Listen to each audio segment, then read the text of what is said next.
আউযু বিল্লাহি মিনাশ শাইতানির রাজিম বিসমিল্লাহির রহমানির রহিম। সকল প্রশংসা রব্বুল আলামিনের জন্য, যিনি সাত আসমান জমিন সৃষ্টি করেছেন 6 দিনে, যিনি মানুষকে সৃষ্টি করেছেন রক্তবাদা মাংসপিণ্ড থেকে, যিনি সৃষ্টি করেছেন মানুষের হায়াত মওত, যিনি সৃষ্টি করেছেন মানুষের বিপদ আপদ, যিনি সৃষ্টি করেছেন মানুষের জন্য জান্নাত এবং জাহান্নাম।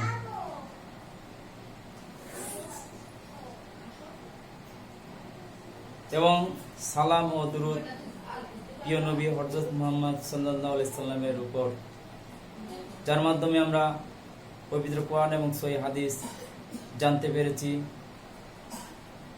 যার মাধ্যমে সারা বিশ্বের মানুষ অন্ধকার জগৎ থেকে আলোতে আসতে পেরেছে।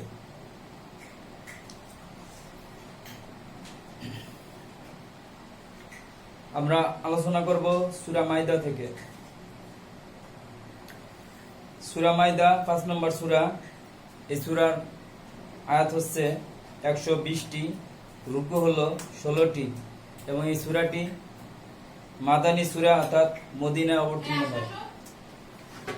আরম্ভ করছি পরম করুণাময়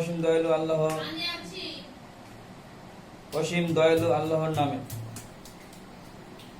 ওহে মুমিনগণ, তোমরা অঙ্গীকার সমূহ পূর্ণ করো। তোমাদের জন্য গৃহপালিত চতুষ্পাদ জন্তু হালাল করা হলো, সেগুলো ছাড়া যেগুলোর বিবরণ তোমাদেরকে দেয়া হয়েছে। আর ইহরাম অবস্থায় শিকার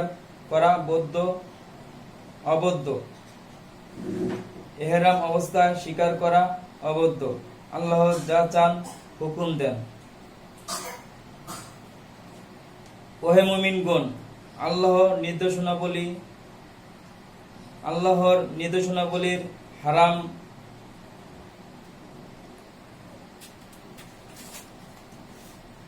হারাম মাসের কাবায় প্রেরিত কোরবানি পশু এবং গলদেশে মালা পরিহিত পশুর অসম্মান করো না, যারা নিজ প্রতিপালকের অনুগ্রহ ও সন্তুষ্টির লাভের উদ্দেশ্যে পবিত্র গৃহের আশ্রয়ে চলছে, তাদেরও অবমাননা করো না। তোমরা যখন ইহরাম মুক্ত হবে তখন শিকার করতে পারো। তোমাদেরকে যারা মসজিদে হারাম থেকে বাধা প্রদান করছিল, তাদের প্রতি শত্রুতা তোমাদের যেন অবশ্যই সীমালঙ্ঘন পরিচালিত না করে। সৎ কাজ ও তাকওয়ার ব্যাপারে তোমরা পরস্পরকে সহযোগিতা করবে, আর পাপ ও সীমালঙ্ঘনের কাজে পরস্পরকে সহযোগিতা করবে না। আল্লাহকে ভয় করো, আল্লাহ শাস্তিদানে অত্যন্ত কঠোর। 2 নম্বর আয়াতের তাফসীর। শানে নজরুল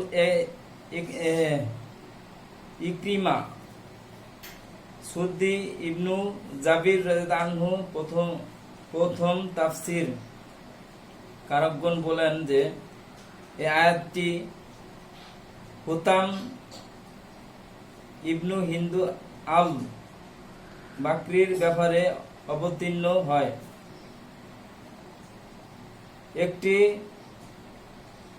সে মদিনার একটি চারণ ভূমি লুণ্ঠন করে এবং পরবর্তী বছর সেই বাইতুল্লাহ জিয়ারতের উদ্দেশ্যে রওনা হয়। এ সময় কোন সাহাবী পথিমধ্যে তাকে বাধা দেওয়ার মনস্থল করলে আল্লাহ তাআলা এই আয়াত নাযিল করেন। তোমাদের জন্য হারাম করা হয়েছে মৃত জন্তু প্রবাহিত রক্ত, শুকুরের মাংস। প্রিয় দিনী ভাই বোনেরা, এই কথাটি ক্লিয়ার না করলেই নয়। শুকুরের মাংস মুসলমানদের জন্য হারাম। কারণ হলো শুকুরের মাংস এই জন্যই হারাম, এই প্রাণীটি আল্লাহর অভিশপ্ত। কিছু অবাধ্য মানুষ, যাদেরকে অভিশাপ করার কারণে কিছু মানুষ বান্ধব হয়েছিল আর কিছু মানুষ শুয়োরে পরিণত হয়েছিল আল্লাহ তাআলার অভিশাপে। তাই এদেরকে মানুষ হয়ে মানুষকে খাওয়া হারাম।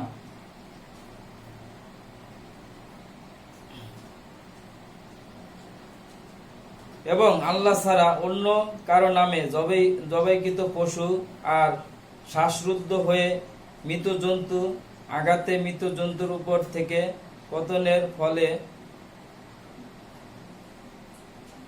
মৃত, সংঘর্ষ মৃত্যু আর সিংহ জন্তু খাওয়া পশু, তবে জীবিত পেয়ে যা তোমরা জবাহ করতে পেরেছো তা বাদে আর যা কোনো আস্তানায় বা বেদিতে জবাহ করা হয়েছে আর জুয়ার তীর দ্বারা ভাগ্য নির্ণয় করা, এগুলো তোমাদের জন্য হারাম করা হয়েছে।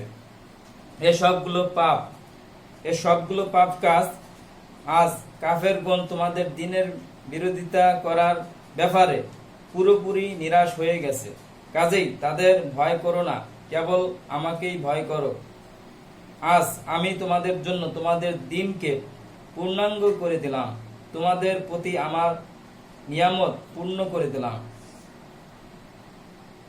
তরিক ইবনু শিহাব হতে বর্ণিত, ইহুদিগণ উমর ফারুক রাদিয়াল্লাহু আনহুকে বললেন যে, আপনারা এমন একটি আয়াত পড়ে থাকেন তা যদি আমাদের মধ্যে নাজিল হতো তবে আমরা সেটাকে ঈদ হিসেবে গ্রহণ করতাম।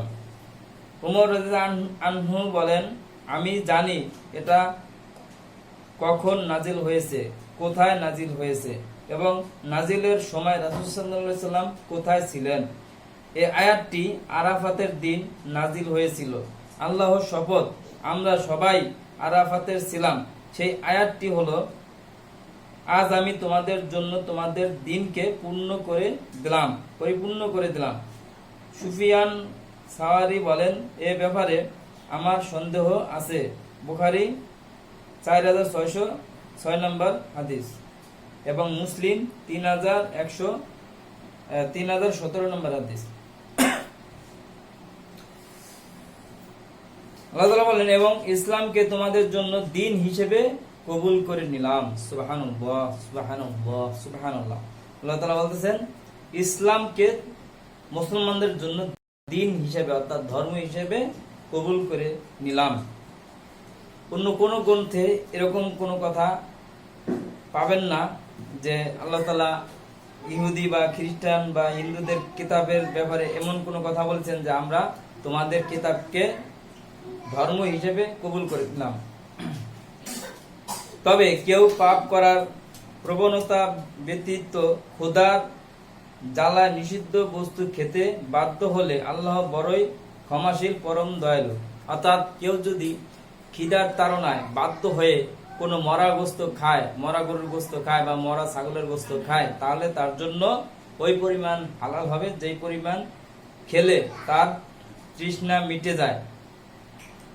লোকেরা তোমাদের জিজ্ঞেস করেছে তাদের জন্য কি কি হালাল করা হয়েছে, বলো, যাবতীয় ভালো ও পবিত্র বস্তু তোমাদের জন্য হালাল করা হয়েছে, আর শিকারী পশু পক্ষী যাদেরকে তোমরা শিক্ষা দিয়েছো, যেভাবে আল্লাহ তোমাদেরকে শিক্ষা দিয়েছেন। সুতরাং তারা যা তোমাদের জন্য ধরে রাখে তা তোমরা ভক্ষণ করবে আর তাতে আল্লাহর নাম উচ্চারণ করবে।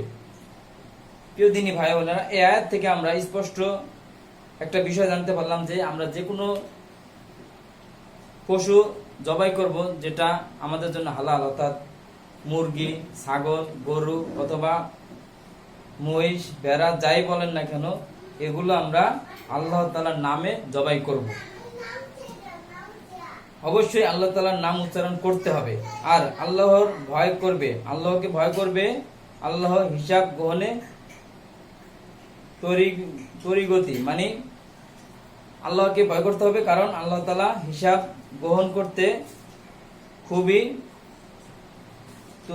তরিগরি করতে খুবই দ্রুত হিসাব করতে পারেন মহান আল্লাহ তাআলা।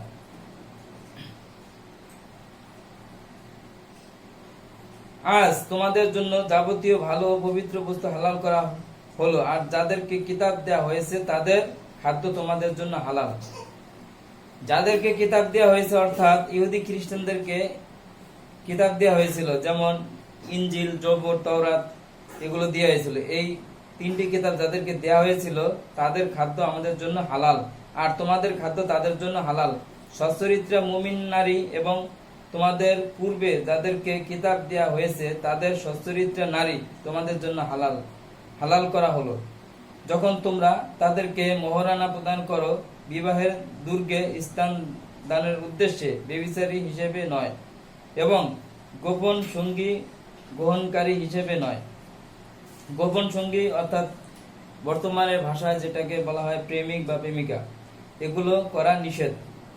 কেউ ঈমান অমান্য করলে তার কার্যদিন নিষ্ফল হবে। অর্থাৎ কেউ যদি এই পবিত্র কোরআনের আয়াতকে মিথ্যা মনে করে, অর্থাৎ আল্লাহ তাআলা বলছে যে তোমরা গোপনে প্রেম করে বেড়াইও না, আর এটা যদি কেউ না মানে, অর্থাৎ আল্লাহর কথা যদি কেউ না মানে, তাহলে সে পবিত্র কোরআনকে অমান্য করলো, ফলে সে কাফেরদের অন্তর্ভুক্ত হয়ে গেল এবং পরকালে তার সমস্ত নেকামল ধ্বংস হয়ে গেল। আল্লাহ তাআলা স্পষ্টভাবে বলতেছে যে তোমরা তাদের মোহরানা প্রদান করো বিবাহের দুর্গে স্থান দানের উদ্দেশ্যে, কিন্তু ব্যভিচারী হিসেবে নয়। মানে জেনা করার জন্য তাদের সাথে কোনো গুপ্ত প্রেমে লিপ্ত হইও না। যে ব্যক্তি ঈমানের বিষয়কে, বিশ্বাসের বিষয়কে অবিশ্বাস করে তার সমস্ত কাজ নিষ্ফল হয়ে যাবে, আর সে আখেরাতে ক্ষতিগ্রস্তদের অন্তর্ভুক্ত হবে, অর্থাৎ জাহান্নামী হবে। আর তোমাদের মাথা মাসহ করবে, তোমাদের মাথা মাসহ করবে এবং পা গোড়ালি পর্যন্ত ধুত করবে। তোমরা যদি অপবিত্র অবস্থায় থাকো তবে বিধিমতো পবিত্রতা অর্জন করবে, আর যদি পীড়িত হও বা সফরে থাকো অথবা তোমাদের কেউ যদি মলত্যাগ করে আসে, অথবা যদি তোমরা স্ত্রীদের সাথে সহবাস করো আর পানি না পাও, তাহলে পবিত্র মাটি দিয়ে তায়াম্মুম করবে, তা দিয়ে তোমাদের মুখমণ্ডল হাত মাসহ করবে। আল্লাহ তোমাদের উপর সংকীর্ণতা চাপিয়ে দিতে চান না। প্রিয় দিনী ভাই বোনেরা, এই আয়াত থেকে স্পষ্ট যে উজুর যে বিধান, উজুর যে নিয়ম, সেগুলো কিন্তু আল্লাহ তাআলা মূল যে বিষয়গুলো সেগুলো কিন্তু এই আয়াতে তুলে ধরেছেন। আল্লাহ তাআলা বলছেন যে তোমরা মাথাকে মাসহ করবে, পা গোড়ালি পর্যন্ত ধুবে।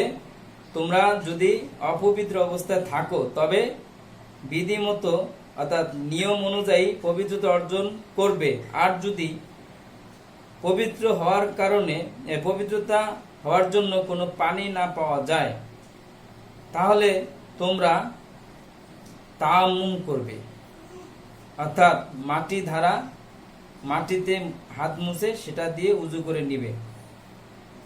যদিও তোমরা তোমাদের স্ত্রীদের সাথে মেলামেশা করে আসো কিন্তু পানি না পাও, সেই ক্ষেত্রেও তায়াম্মুম করে নামাজ পড়তে পারবে। তোমাদের মুখমণ্ডল হাত মাসহ করবে। আল্লাহ তোমাদের উপর সংকীর্ণতা বা কোনো কষ্টদায়ক বিষয় চাপিয়ে দিতে চান না। তিনি তোমাদের পবিত্র করতে চান আর তোমাদের প্রতি তার নিয়ামত পূর্ণ করতে চান। সুবহানাল্লাহ। আল্লাহ তাআলা বলতেছেন যে মুসলমানদেরকে আল্লাহ তাআলা পবিত্র দেখতে চান, পবিত্র করতে চান, এবং আমাদের উপরে আল্লাহ তাআলা তার নিয়ামতকে পরিপূর্ণ করতে চান। সুবহানাল্লাহ।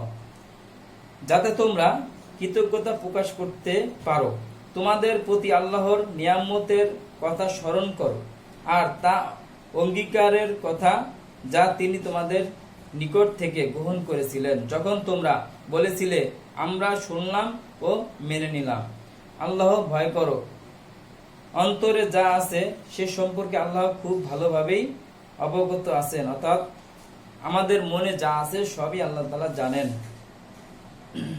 সূরা মাইদা ৮ নম্বর আয়াত, আল্লাহ তাআলা বলেন, হে মুমিনগণ, তোমরা ন্যায়ের সাক্ষ্যদাতা হিসেবে আল্লাহর পথে দৃঢ়ভাবে দণ্ডায়মান থাকো। সম্প্রদায়ের প্রতি শত্রুতা তোমাদের যেন এতটা উত্তেজিত না করে যে তোমরা ইনসাফ করা ত্যাগ করবে। সুবিচার করো, এটা তাকওয়ার নিকটবর্তী। তোমরা যা করো সে সম্পর্কে আল্লাহ সম্পূর্ণ ওয়াকিফাল। এই আয়াতের অর্থ হলো, আল্লাহ তাআলা বলতেছেন, মুমিনদেরকে ডাক দিয়ে বলতেছেন, হে মুমিনগণ, তোমরা ন্যায়ের সাক্ষ্যদাতা হিসেবে আল্লাহর পথে দৃঢ়ভাবে দণ্ডায়মান থাকো। এটা আল্লাহ তাআলার আদেশ। ধরুন আপনাকে কোনো বিষয়ে একটা সাক্ষী রাখলো, তো আপনি আপনার সন্তানের ভয়ে বা আপনার স্ত্রীর ভয়ে, অর্থাৎ আপনার স্ত্রীকে ভয় দেখাইলো, আপনাকে আসামি পক্ষের লোক আপনার স্ত্রীর ভয় দেখাবে, আপনার সন্তানের ভয় দেখাবে, আপনার জাগা জমির ভয় দেখাবে যে তুই যদি সত্য সাক্ষী দাস তাহলে তোর জাগা জমি আমরা নিয়ে নেব, বা তোর স্ত্রীকে মেরে ফেলবো, বা তোর সন্তানকে মেরে ফেলবো, এরকম হুমকি আসতে পারে। যত হুমকি আসুক না কেন আল্লাহ তাআলার আদেশ মানতে হবে। আমাদেরকে অবশ্যই সত্য এবং হক কথাই বলতে হবে। তাতে যদি আমার স্ত্রী বা সন্তান মারা যায়, তাদের হাতে কোনো সমস্যা নাই, তারা শহীদে মৃত্যুবরণ করবে। সত্য সাক্ষী দেওয়ার ক্ষেত্রে যদি আমারও মৃত্যু হয়, তাও আমি শাহাদাতের মৃত্যু বরণ করব। অতএব আমাদের কোনো ক্ষেত্রেই লস নাই। আমরা ছেলে মেয়ে স্ত্রী সন্তানের ভয়ে আমরা কখনোই সত্য বিষয়টাকে মিথ্যা, অর্থাৎ সত্য সাক্ষীটাকে আমরা মিথ্যা সাক্ষী দিব না ইনশাআল্লাহ। তারপরে বলতেছেন যে কোন সম্প্রদায়ের প্রতি শত্রুতা, অর্থাৎ কোন গোষ্ঠীর প্রতি শত্রুতার কারণে তোমাদেরকে যেন এতটা উত্তেজিত না করে যে তোমরা ইনসাফ করা ত্যাগ করবে। ইনসাফ করা অর্থাৎ আল্লাহ তাআলা একটি বিধানে আল্লাহ তাআলা বলছেন যে হাতের বদলে হাত, নাকের বদলে নাক, পায়ের বদলে পাও, অর্থাৎ খুনের বদলে খুন। কেউ যদি তোমার ভাইকে হত্যা করে তাহলে তুমিও তার প্রতিশোধ হিসেবে তার ভাইকে হত্যা করতে পারো অথবা ক্ষমা করে দিতে পারো। কেউ যদি তোমার ভাইয়ের হাত কেটে নেয়, তুমিও চাইলে সেই প্রতিশোধ হিসেবে নিতে পারো। এটা হচ্ছে ইনসাফ। কিন্তু এমনও দেখা যায় যে কেউ আমার ভাইয়ের হাত কাটছে, আমি তাকে মেরে ফেললাম, এটা হচ্ছে বেইনসাফ। এই বেইনসাফ করা যাবে না। মুসলমানদের জন্য এটা করা সম্পূর্ণ নিষেধ। তারপর আল্লাহ তাআলা বলতেছেন, তোমরা সুবিচার করবে, যেটা ন্যায় সেই বিচার তোমরা করবে, ন্যায় সঙ্গত বিচার করবে। এটাই হচ্ছে হলো তাকওয়া নিকটবর্তী, এটাই হচ্ছে আল্লাহকে ভয় করার নিকটবর্তী। তোমরা যা করো সে সম্পর্কে আল্লাহ তাআলা সম্পূর্ণ ওয়াকিফাল, অর্থাৎ সম্পূর্ণ জানেন। ৯ নম্বরে আল্লাহ তাআলা বলেন, যারা ঈমান আনে ও সৎ কাজ করে তাদের প্রতি আল্লাহ ওয়াদা করেছেন যে তাদের জন্য রয়েছে ক্ষমা ও মহা পুরস্কার। সুবহানাল্লাহ। আল্লাহ তাআলা বলতেছেন, যারা ঈমান আনে ও সৎ কাজ করে তাদের প্রতি আল্লাহ তাআলার ওয়াদা হলো এই যে আল্লাহ তাআলা তাদেরকে ক্ষমা করে দিবেন এবং মহা পুরস্কার হিসেবে জান্নাত দিবেন। সুবহানাল্লাহ। আম্মার ইবনু ইয়াসার রাদিয়াল্লাহু থেকে বর্ণিত, তিনি বলেন, একদা তাকে বললেন, আপনার কি মনে আছে যে আমি ও আপনি সফরে ছিলাম এবং উভয়ই জুনুবী অপবিত্র হয়েছিলাম, কিন্তু আপনি নামাজ আদায় করেছিলেন না, কিন্তু আমি মাটি দিয়ে গড়াগড়ি করলাম ও নামাজ আদায় করলাম। তারপর আমি নবী সাল্লাল্লাহু আলাইহি ওয়াসাল্লাম বিষয়ে জানালাম। তিনি বললেন, এটি তো তোমার জন্য যথেষ্ট ছিল। এ বলে নবী সাল্লাল্লাহু আলাইহি ওয়াসাল্লাম তার দু হাতের তালু মাটি মারলেন এবং তা ফু দিয়ে ঝাড়লেন।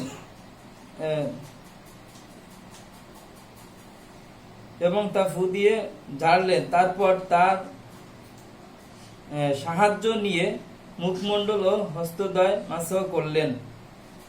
সহিহ বুখারী 338 নম্বর হাদিস। অর্থাৎ এই হাদিস থেকে স্পষ্ট বোঝা যায় যে যদি আমরা উযু করার জন্য পানি না পাই তাহলে আমরা কিভাবে তায়াম্মুম করব। আমরা হাত দুটোকে মাটিতে লাগাবো এবং মাটিতে যদি অনেক ধুলাবালি লেগে থাকে সেটা আমরা মুছে ফেলে তারপরে আমরা ওইটা দিয়ে মাসাহ করে নিব। সুবহানাল্লাহ।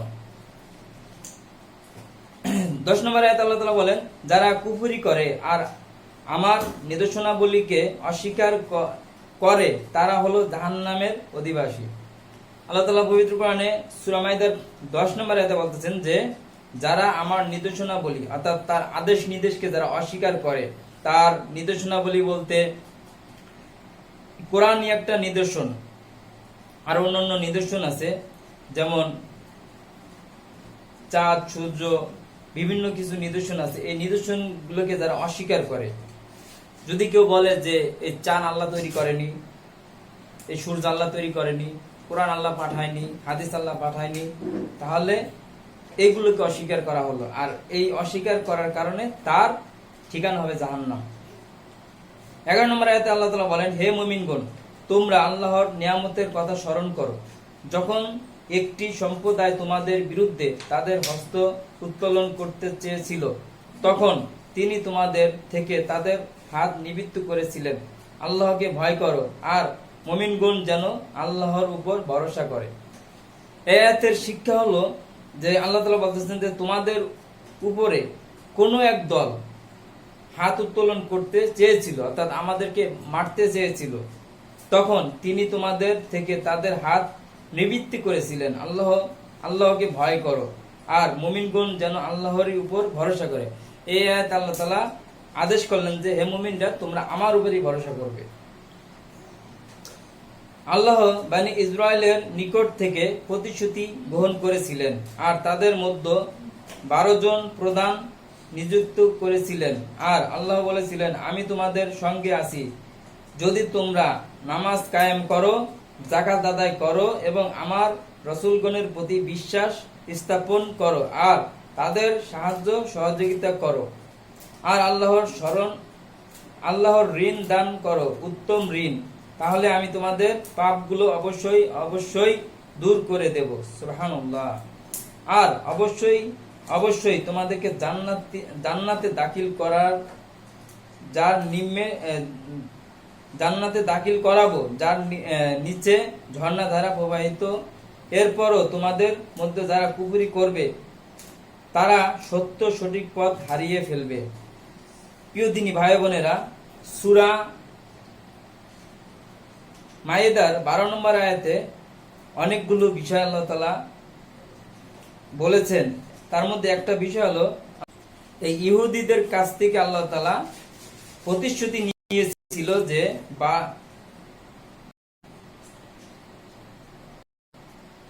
তাদের মধ্যে 12 জন প্রধান নিযুক্ত করেছিলেন, অর্থাৎ ওই বনী ইসরায়েলের মধ্যে 12 জন প্রধান ছিল, অর্থাৎ যেটা আমরা নেতা বলে থাকি। 12 জন নেতা ছিল বা 12 জন উস্তাদ ছিল, পণ্ডিত ছিল, নিযুক্ত করেছিল। আর আল্লাহ বলেছিলেন যে আমি তোমাদের সঙ্গে আছি। আল্লাহ তাআলা বলতেছেন ওই 12 জনকে, 12 জন সবাইকে বলতেছেন যে আমি তোমাদের সঙ্গে আছি। যদি তোমরা এখানে আল্লাহ তাআলা যদি শব্দটা লাগাইছেন যে আমি তোমাদের সাথে আছি, তবে যদি তোমরা নামাজ কায়েম করো, অর্থাৎ সালাত কায়েম করো। আমরা যদি সালাত কায়েম করি তাহলে আল্লাহ তাআলা আমাদের সাথে আছেন। যদি আমরা যাকাত আদায় করি তাহলে আল্লাহ আমাদের সাথে আছেন। তারপরে বলতেছেন আমার রাসূলগণের প্রতি বিশ্বাস স্থাপন করো। যদি আমরা আল্লাহর নবীকে বিশ্বাস করি তাহলে আল্লাহ আমাদের সাথে আছেন। এবং যদি আমরা নবীদেরকে বা সাহাবীদেরকে বা আলেমদেরকে সাহায্য করি তাহলে আল্লাহ আমাদের সাথে আছেন। আর আল্লাহকে ঋণ দান করো, উত্তম ঋণ, অর্থাৎ আল্লাহর দ্বীনের জন্য উত্তম ঋণ দান করো, অর্থাৎ আল্লাহ তাআলার দ্বীন কায়েমের জন্য টাকা পয়সা খরচ করো, তাহলে আমি তোমাদের পাপগুলো অবশ্যই অবশ্যই দূর করে দেব। সুবহানাল্লাহ। তারপরে বলতেছেন অবশ্যই অবশ্যই তোমাদেরকে জান্নাতে দাখিল করাবো, যার নিচে ঝর্ণা ধারা প্রবাহিত। তারপরে আল্লাহ তাআলা হুঁশিয়ার করে বলতেছেন যে এরপরও তোমাদের মধ্যে যারা কুফরি করবে, অর্থাৎ যারা কোরআন অর্থাৎ আল্লাহর পাঠানো রসুল বা আল্লাহর পাঠানো কিতাবগুলোকে যারা অস্বীকার করবে, অস্বীকার করার মূল নামই হচ্ছে কুফরি। কেউ যদি কোরআনকে অস্বীকার করে তাহলে এটা কুফরি করা হবে। কেউ যদি একটা হাদিস, সহিহ হাদিসকে অস্বীকার করে তাহলে কুফরি করা হবে। যদি কেউ আল্লাহ তাআলাকে বা নবীকে অস্বীকার করে তাহলে আল্লাহ এবং রাসূলের সাথে কুফরি করা হবে। আল্লাহ তাআলা বলতেছেন এরপরও যদি তোমাদের মধ্যে কুফরি করবে, তারা সত্য সঠিক পথ হারিয়ে ফেলবে। অর্থাৎ এরপরেও যদি কোনো মানুষ কুফরি করে অর্থাৎ অস্বীকার করে তাহলে সে সঠিক যেই দিনের পথে চললে মানুষ জান্নাতে যেতে পারবে সেই দিন হারিয়ে ফেলবে। 13 নম্বর আয়াতে আল্লাহ তাআলা বলেন তাদের অঙ্গীকার ভঙ্গের কারণে আমি তাদেরকে লানত করেছিলাম। নাউযুবিল্লাহ। আল্লাহ তাআলা বলতেছেন যে ওই ইহুদির সাথে যে অঙ্গীকার করেছিল আল্লাহ তাআলা, সেই অঙ্গীকার ইহুদিরা ভেঙে ফেলেছিল, যার কারণে আমি তাদেরকে লানত করেছি অর্থাৎ অভিশাপ দিয়েছি আর তাদের হৃদয়কে আরো শক্ত করে দিয়েছি। নাউযুবিল্লাহ। এই জন্য বর্তমানে দেখেন যুদ্ধের মধ্যে কিন্তু নারী শিশু হত্যা করা নিষেধ, কিন্তু ইহুদিরা কিন্তু নারীও বুঝে না, শিশুও বুঝে না, সমানে সবাইকে হত্যা করে ফেলেছে। প্রায় 70,000 ফিলিস্তিনি নারী, শিশু ও যুবকদেরকে হত্যা করেছে। নাউযুবিল্লাহ। তাদের অঙ্গীকার ভঙ্গের কারণে আমি তাদেরকে লানত করেছি আর তাদের হৃদয়কে আরো শক্ত করে দিয়েছি। তারা শব্দগুলোকে নিজ নিজ স্থান থেকে বিচ্যুত করেছিল, অর্থাৎ কোরআনের যে আয়াত যেখানে ছিল তারা মানে তাদের যে কিতাব তাওরাত, জবর, ইনজিল মানে তাদের কিতাবে যে আয়াতগুলো ছিল তারা সেই জায়গা থেকে আয়াতগুলোকে সরিয়ে ফেলেছিল, বিচ্যুত করেছিল এবং তাদের দেয়া উপদেশ বড় অংশ তারা ভুলে গিয়েছিল। অর্থাৎ আল্লাহ তাআলা যে উপদেশ তাদেরকে দিয়েছিল সেই উপদেশগুলো তারা ভুলে গিয়েছিল। তুমি অল্প সংখ্যক ছাড়া তাদেরকে সর্বদাই বিশ্বাসঘাতকতা করতে দেখতে পাবে। আল্লাহ তাআলা নিজে বলতেছেন যে ইহুদিদের মধ্যে খুব অল্প সংখ্যক ছাড়া বেশিরভাগ লোকই তারা ওয়াদা ভঙ্গ করবে। যেটা এখন আমরা বর্তমানে দেখছি যে ইহুদিরা বর্তমানে প্রায় 150 বার ওয়াদা ভঙ্গ করেছে হামাসের সাথে, ফিলিস্তিনিদের সাথে। নাউযুবিল্লাহ। কাজেই তাদেরকে ক্ষমা করো, মার্জনা করো। আল্লাহ তাআলা বলতেছেন ইহুদিদেরকে ক্ষমা করো, মার্জনা করো। আল্লাহ সৎকর্মশীলদের ভালোবাসেন। আল্লাহ তাআলা যারা সৎ কাজ করে, আল্লাহ তাআলা বলতেছেন যারা সৎ কাজ করে আমি তাদেরকে ভালোবাসি। সুবহানাল্লাহ। তাহলে আল্লাহর ভালোবাসা পেতে হলে অবশ্যই আমাদেরকে সৎ কাজ করতে হবে। 14 নম্বর আয়াতে আল্লাহ তাআলা বলেন আর যারা বলে আমরা খ্রিস্টান, আমি তাদের হতেও অঙ্গীকার গ্রহণ করেছিলাম। অর্থাৎ এবার ইহুদিদের সাবজেক্ট বাদ এবারকার আল্লাহ তাআলা খ্রিস্টানদের সাবজেক্ট তুলে ধরলেন। আল্লাহ তাআলা বলতেছেন যারা বলে আমরা খ্রিস্টান, আমি তাদের হতেও অঙ্গীকার গ্রহণ করেছিলাম, কিন্তু তারা তাদের প্রতি উপদেশের একটা বড় অংশ, অর্থাৎ ধরুন একটা উপদেশ 4 ভাগ, তার মধ্যে 3 ভাগ তারা ভুলে গেছে, 1 ভাগ মনে রেখেছে, বড় অংশ ভুলে গিয়েছিল। কাজেই আমি কিয়ামত পর্যন্ত তাদের পরস্পরের মধ্যে শত্রুতা ও বিদ্বেষ জিয়ে দিয়েছি। তারা যা করছিল অচিরেই আল্লাহ তাদেরকে জানিয়ে দিবেন। অর্থাৎ এই যে তারা যে ভুলে গেছে, ইহুদিরাও ভুলে গেছে বড় অংশ, খ্রিস্টানরাও ভুলে গেছে বড় অংশ। অর্থাৎ তাদেরকে যে উপদেশ দেওয়া হয়েছিল আল্লাহ তাআলার পক্ষ থেকে, তারা 4 ভাগের 3 ভাগই তারা ভুলে গিয়েছে আর সামান্য কিছু মনে রেখেছে। তার কারণে আল্লাহ তাআলা ইহুদি এবং খ্রিস্টানদের মধ্যে উভয়ের মধ্যে এমন শত্রুতা তৈরি করে দিয়েছে যে তারা একে অপরকে দেখতে পারে না। একে অপরের মুখে যতই বলুক বন্ধু, যেমন বর্তমানে ডোনাল্ড ট্রাম্প, সে একজন খ্রিস্টান কিন্তু ইহুদিদেরকে বন্ধু বলছে। এটা তাদের মুখের কথা, অন্তরের কথা নয়। অন্তরে তারা একে অপর ভীষণ শত্রু। কারণ আমরা এই বিষয়ে সূরা বাকারার মধ্যে দেখেছি যে ইহুদিরা বলে খ্রিস্টানরা কোনো ধর্মের উপর নাই, আর খ্রিস্টানরা বলে ইহুদিরা কোনো ধর্মের উপর নাই। এতে বোঝা যায় যে তারা একে অপরের শত্রু, মুখে যতই বলুক যে তারা বন্ধু, এটা মিথ্যা কথা।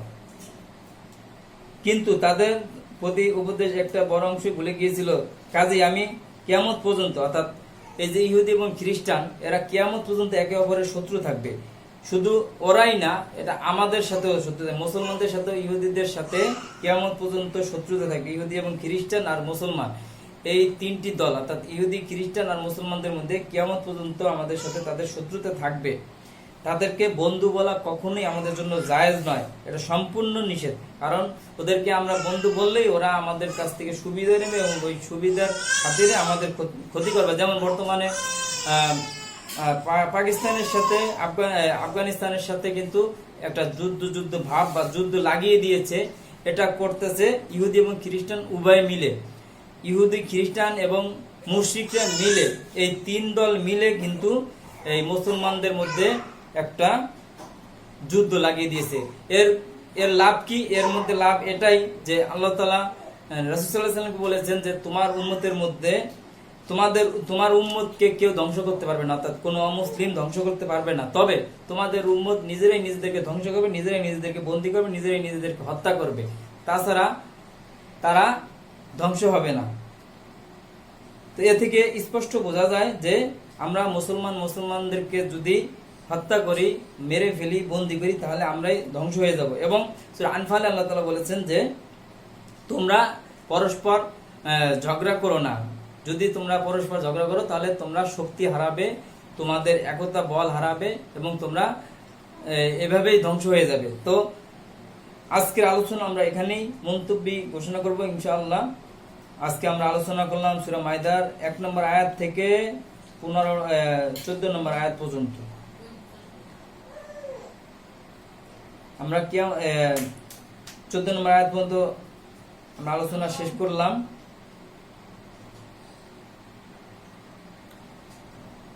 তবে এই যে দুনিয়ার মধ্যে ইহুদি, খ্রিস্টান এবং মুসলমান যারা আমরা পরস্পরে যত ধরনের বিদ্বেষ, যত ধরনের ঝগড়া ঝাঁটি যা কিছু করেছি, সব কিছুর ব্যাপারে আল্লাহ তাআলা কিয়ামতের দিন আমাদেরকে জানিয়ে দিবেন। আজকে আমরা আলোচনা এখানেই শেষ করছি। পরবর্তী আলোচনা আমরা সূরা তাওবার 15 নম্বর আয়াত থেকে শুরু করব ইনশাআল্লাহ।